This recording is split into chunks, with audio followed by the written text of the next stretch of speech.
asalaamaaleykum mbokk yi ñu suivre saa su nekk seen site internet bpactu.com tey nag ñu seet si ki nga xamante ni moo di madame Bassel nekk fii nii directrice su mutuelle d'épargne et de crédit ñu koy wax ADEFAP fii nii ñu fas yéenee jàkkaarloog moom nag mu wax ñu lu bari ci affaire finance nuyu nañ la madame.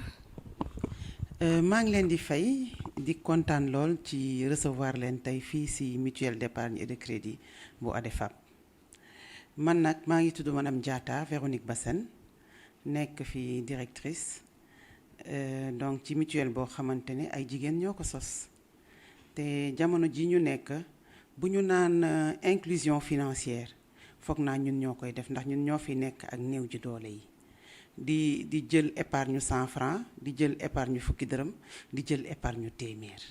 kon am naa yaakaar ne loolu bokk na ci li nga xam ne mooy doxal développement wu réew ce n'est pour rien état bi ne tey dinañ indi ay mutuelle d'épargne et de crédit ñoo xamante ni inclusion financière la ñuy def dëgg pour mën a atteindre population bi et puis jot ñi nga xamante ni mooy les personnes ñi ñuy wax naan ils sont exclus du système financier classique mooy ñi nga xam ne amuñu garantie amuñu salaire mënuñu dem ci banque yi ñooñu ñun rek la ñu mën a liggéeyal te ñun ñoom ñoo tax ñuy exister. léegi affaire Thiès bi ba mu taxawee ba tey yàgg na mën nañ ni lu ëpp 13000 membres ñoom ci nekk ñi commencé di déposer seen ay xaalis naka la financement bi demee gum sénégalais def nañ ci seen yaakaar bu bari ñoo ngi dugal seen ay xaalis wala. dinaa sawar trop ci tontu question bi nga ma laaj ndax chaise dafa ñëw ci waxtu bi mu war a ñëwee waxtu bi nga xamante ni néew ji doole yi sonn nañu waxtu bi nga xamante ni luyaas seer na waxtu bi nga xamante ni parents yi ñu ngi jaaxle dëkk ci ndox bi ndax bënd bi donc tey bu ñu indee chaise muy répondre à la volonté du chef de l'État di répondre ci besoin wu population yi je pense que am na solo parce que tey bëri na fii ci banlieue bi nga xam ne ñun fii lañ nekk ñoo xamante ni ñu ngi yeewu di dund ci biir ndox di teg seeni cin ci biir ndox di togg ñàkk kër a leen ko waral bëri na ñoo xam ne tey bu ñu dëkkee fii tey suba ñu génne leen ñu taxu dem feneen ñàkk moyen pour mën a fay luyaas moo tax kon bu chaise ñëwee ci waxtu wi dañ naan ñëw na ci heure am ndaxte tey am nga possibilité bokk ci coopérative boo xamante ni la mu lay laaj mettiwul yow yaay xool selon tes moyens ngay cotiser ba keroog yàlla di def jàmm kër yi pare ñu mën la ko attribuer. mu nekk financement boo xamante ne dégg nañ ne yomb na trop weer li ngay verser yomb na trop ba keroog ngay daj sa kër te bu ñu dikkaatee ci situation actuelle Sénégal jafe-jafe am na fi surtout bu tawee nga gis ñoo xamante ne daan nañ dem sax bay fanaan ci ay école wala ñuy jël seeni bagage di ko teg ci biti ndax fii borom kër sax dem na ba génn locataire ci biti ci mbedd nga gis ay huissier di ñëw génne ay nit bëccëgu nar ak kàmm kon yéen da ngeen a nekk avantage boo xamante ni peut-être que sax waruñoo gën a mën a xam seen njariñ rek ëllëg jot. suñu njariñ population bi commencé nañ ko xam parce que xam nañ ne li ñu nekk dafa dëggu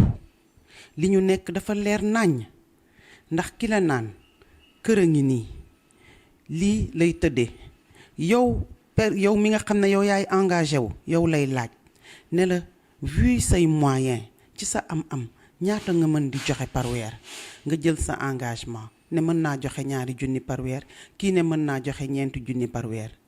donc dañu nekk ci phase boo xamante ni coopérative bi ci boppam membre yi ñoom ñooy autofinancé wu ki néew doole dimbali ki nga xamante ki am doole dimbali ki nga xamante ni moom moo néew doole donc loolu dafa am solo parce que population yi sonn nañ trop ci mbirum luyaas ñii dajale nañu ba am seeni dërëm dem yóbbu ko ci benn promoteur wala yóbbu ko ci kuy jaay terrain kooku lekk seen xaalis amatuñu kër amuñu terrain ñu delluwaat ca luyaas ba xam nga ne loolu metti na donc soo gisee ko xam ne tegu la fitna sonalu la nee na la yow xoolal noo ko mëne nga versé ko noonu yaakaar naa ne ndimbal a ngi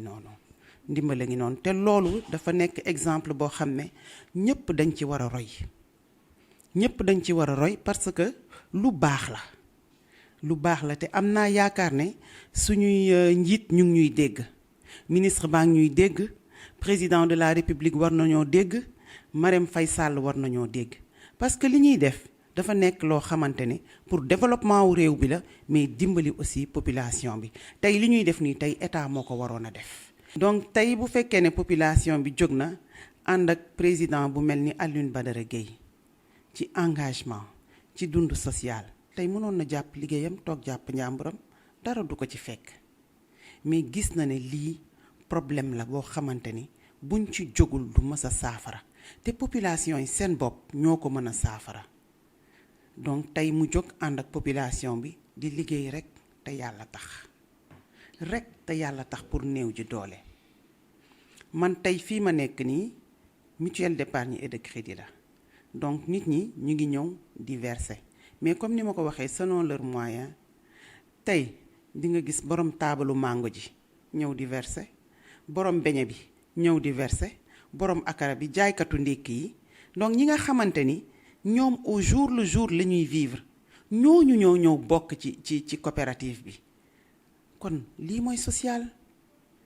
social parce que booy tudd social da ngay dem ci këru population bi nga xamante ne ñoo gën a néew doole dëkk ci ay situation yu metti amaan na bu ngeen defee visite de proximité dem ci këru quelques nit di ngeen gis ne li ñuy wax nii dafa am lu am la nit ñi dëkk ci ndox mi ñii dëkk ci ay baraak ñii seen kër yi amul ay toilettes donc dama yaakaar ne ci at yi ñu toll nii ñu naan ñu ngi ci 21e siècle war nañu dépasser Afrique war na dépasser lii te loolu ñun population bi rek ñoo ko mën a dindi